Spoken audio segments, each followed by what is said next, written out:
नमस्कार, खबर समय जगत में आपका स्वागत है। मैं हूं आपके साथ अंकिता और आइए अब खबरें देखते हैं विस्तार से।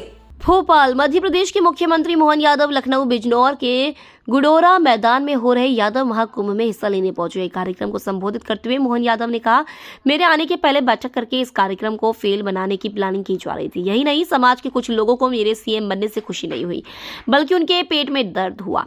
मुख्यमंत्री मोहन यादव ने कहा कि यादव समाज धर्म के मार्ग में चलने वाला समाज है। उसने कभी धर्म को पीछे नहीं छोड़ा है। सीएम मोहन यादव ने कहा कि यूपी ही वह धरती है जो नारा देती है, उसे साकार भी करती है। प्रदेश के साथ अपने रिश्तों का जिक्र करते हुए उन्होंने कहा कि मेरे पूर्वज 400 साल पहले आजमगढ़ से ही मध्य प्रदेश गए थे।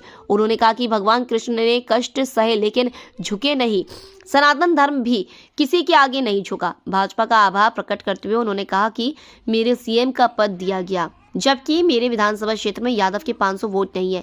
मैं वहां से 3 बार से चुनाव जीतता आया हूं। परमात्मा जब मौका देता है तो अवसर भी ढूंढता है, सुयोग्य व्यक्ति ढूंढता है। आज इसी कारण से दुनिया की अर्थव्यवस्था गिर रही है, दुनिया में हाहाकार है, लेकिन दुनिया के सामने भारत वो उदाहरण बन के खड़ा है, जिसके कारण से पूरी दुनिया की दृष्टि हमारे देश के प्रति है। पूरे दुनिया की दृष्टि अब अपने इन प्रदेशों की तरफ देख रही है, जो उत्तर प्रदेश हो सकता है, मध्य प्रदेश हो सकता है, बिहार हो सकता है। आज बड़े बड़े समाज हमारे इस भाव को लगातार जुड़ करके ताकत दे रहे हैं कि हाँ, कोई भी व्यक्ति जो लोकतंत्र में अपनी बात रखता है, वो किसी वंश का हो, किसी परिवार का हो, उसको मौका क्यों नहीं मिलना चाहिए। ये प्रश्न उठाने वाले तो भगवान कृष्ण के जीवन काल में भी उनके सामने प्रश्न उठाते थे। भगवान के कष्ट क्या थे, भगवान को कदम कदम पे इन्हीं चुनौतियों से सामना करना पड़ा। लेकिन मुझे इस बात की प्रसन्नता है, पूरे जीवन भगवान ने धर्म के मार्ग पे चलते चलते लगातार संदेश दिया, ये समाज धर्म के मार्ग पे चलने वाला समाज है। ये वंश भगवान कृष्ण की जय जयकार वैसे ही नहीं करता। हमको मालूम है, अयोध्या में आनंद आया, अब चित्रकूट की तरफ पूरी दुनिया देख रही है। और चित्रकूट वो धाम है जहाँ भगवान कृष्ण के पहले भगवान राम, क्योंकि एक तरह से माना गया दोनों अवतारी पुरुष एक ही है, तो भगवान राम ने चित्रकूट में 11 साल का समय गुजारा। चित्रकूट की धरती पर भी मध्य प्रदेश सरकार उसको भी तीर्थ बनाने के लिए एक और थोड़ा उसमें पेच है, क्योंकि चित्रकूट आधा उत्तर प्रदेश में है, आधा मध्य प्रदेश में। तो हमने कहा कि मध्य प्रदेश सरकार उत्तर प्रदेश सरकार के साथ मिलकर के चित्रकूट को भी अलौकिक धाम बनाएगी, उसके लिए भी कोई कसर बाकी नहीं रखेगी। और केवल चित्रकूट क्यों, आपके भगवान बाल रूप में अपने अयोध्या में पुजाते हैं, तो राजा राम के रूप में ओरछा में उनकी मान्यता है। तो क्या ओरछा, क्या मैहर की माता या कोई सा वो स्थान, प्रत्येक देवस्थान भगवान कृष्ण के जीवन काल से देखे और सीखे तो भी ध्यान में आ जाएगा।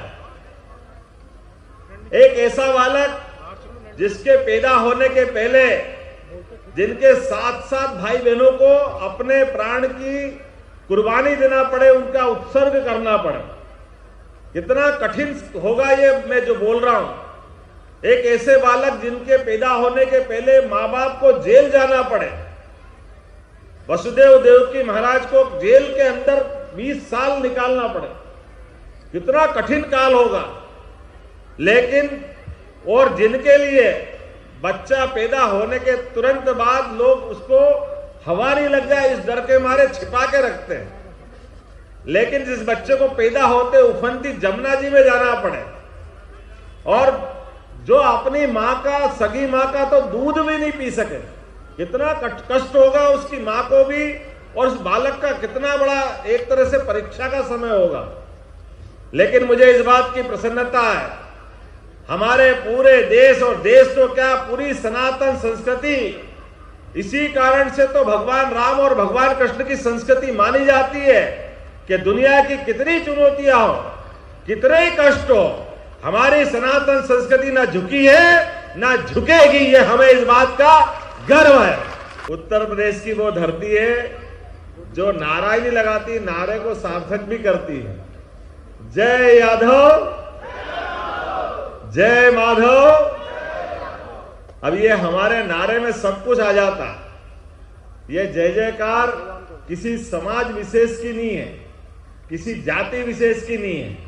ये समाज में आने वाली आवाज 5000 साल के उस काले कष्ट वाले समय को याद दिलाती है, जब धर्म की हानि हुई, हाहाकार मच रहा था। ऐसे समय पर एक ऐसे बालक का जन्म होने के पहले से घटाएं, काली घटाएं जैसे आज पूरा माहौल अलग ढंग से बता रही थी। ऐसा लग रहा था भगवान कृष्ण का वो जीवन का काल जब उनका अपना जन्म होने वाला है। इंद्र उस समय भी परीक्षा ले रहा था और इंद्र आज भी परीक्षा ले रहा है। मुझे इस बात की प्रसन्नता है, मैं जिनके सामने बात कर रहा हूं ना ये उस समय झुके थे ना ये आज झुके हैं, जैसे थे वैसे के वैसे ही है। खबर समय जगत के लिए संवाददाता आदित्य सराठे की report. For latest news, subscribe to our channel and press the bell icon.